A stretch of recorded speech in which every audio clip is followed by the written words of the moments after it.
This one is going to be different, not because the fights aren't worth watching, they are, but because if this channel is going to be honest about how information moves around MMA, it has to be honest about one of the most effective tools the industry has for controlling which stories reach you and which ones die quietly while everyone is watching the main event. The UFC is the most effective sports distraction machine operating in professional sports right now. That's not a criticism, it's a structural observation. And understanding it will change how you read every news cycle that involves a major card. How agenda setting works in sports media. There is a concept in media studies called agenda setting. The idea that media organizations don't necessarily tell you what to think, but they determine what you think about. The stories that get coverage have audience attention. The stories that don't have coverage don't have audience attention, regardless of their actual importance. The UFC generates, reliably and at volume, one of the most attention-absorbing media products in sports: fights.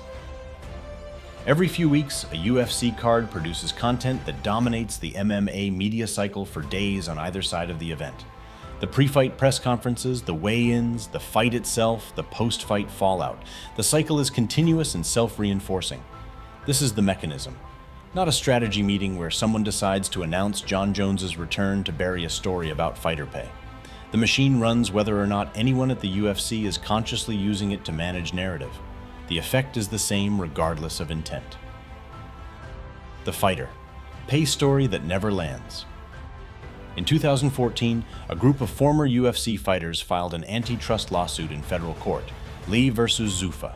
The plaintiffs, including Kung Lei, John Fitch, Nate Quarry, and others, alleged that the UFC had used its dominant market position to suppress fighter wages and restrict their competitive options. The case spent years working through the courts. In 2023, it was certified as a class action, a significant legal development that meant the claims were deemed serious enough to proceed on behalf of a larger group of affected fighters. UFC fighters receive an estimated 15 to 20% of the revenue they generate, compared to roughly 50% in the NFL and NBA. This is documented and has been the subject of academic economic analysis. The antitrust case is based on the argument that the UFC's market dominance, including its use of exclusive contracts, champions clauses, and restrictive covenants, artificially suppressed what fighters would earn in a genuinely competitive market. This is not a fringe legal argument. It is a certified class action antitrust case that has survived multiple legal challenges and represents potentially billions of dollars in damages. Most UFC fans cannot name a single plaintiff or summarize the case's claims. The reason is straightforward. The case produces no fight cards. It produces no weigh-in footage, no press conference clips, no highlight reels. It exists in legal filings and courtroom transcripts. The UFC's media relationships, with ESPN, with MMA-focused outlets that depend on UFC access, with podcasters and broadcasters whose audiences come from the fight audience, have no institutional incentive to cover it. And every time the case reaches a significant procedural milestone, there is a fight card somewhere generating content that the same outlets cover instead. The USADA timeline and the Jones problem.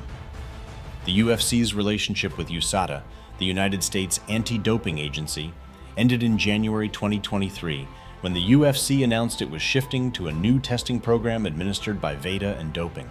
The timing of that announcement is worth examining.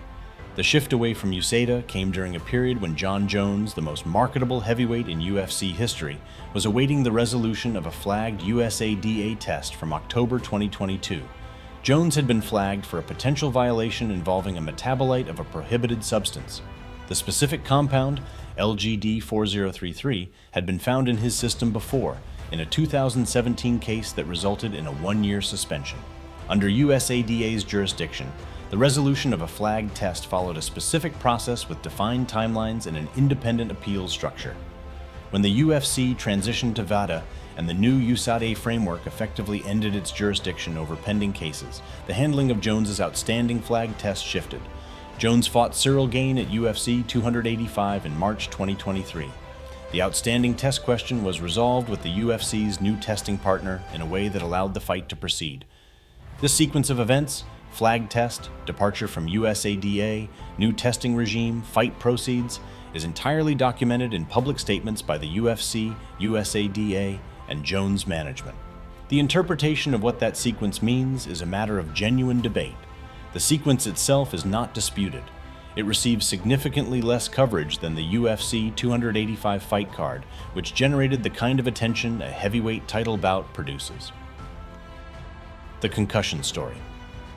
Multiple studies in recent years have documented the neurological consequences of professional MMA competition.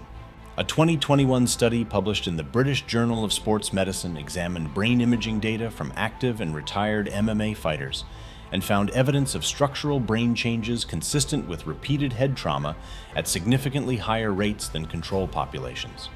The UFC has an athlete health and performance center and has invested in fighter health research that it publicizes.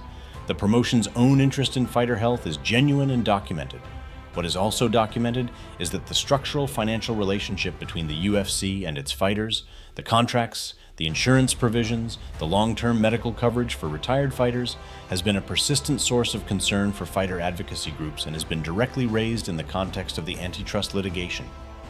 The UFC has faced specific criticism for the scope of post-career medical coverage provided to fighters who sustained injuries in competition.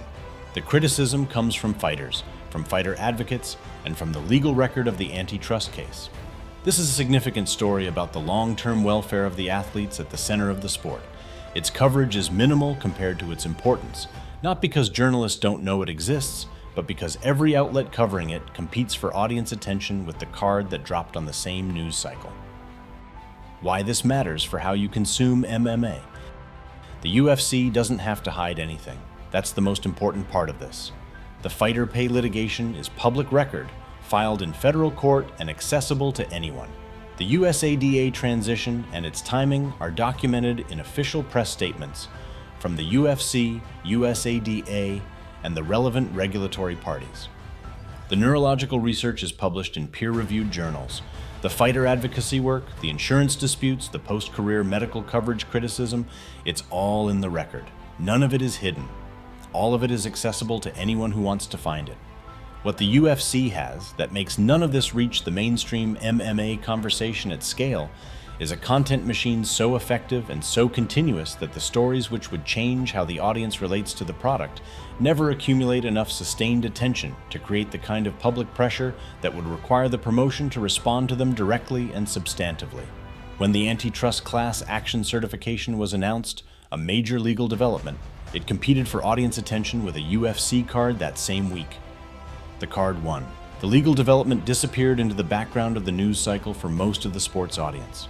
When the USADA transition happened, at a moment when an outstanding flag test for one of the promotion's most marketable athletes was pending, the story was covered briefly, generated some commentary, and was then overwhelmed by the announcement of fights. The fights won. The broader structural question of what the testing regime change meant for accountability got lost. This is the pattern. Not every cycle, not every fight, but consistently enough that it functions as a mechanism.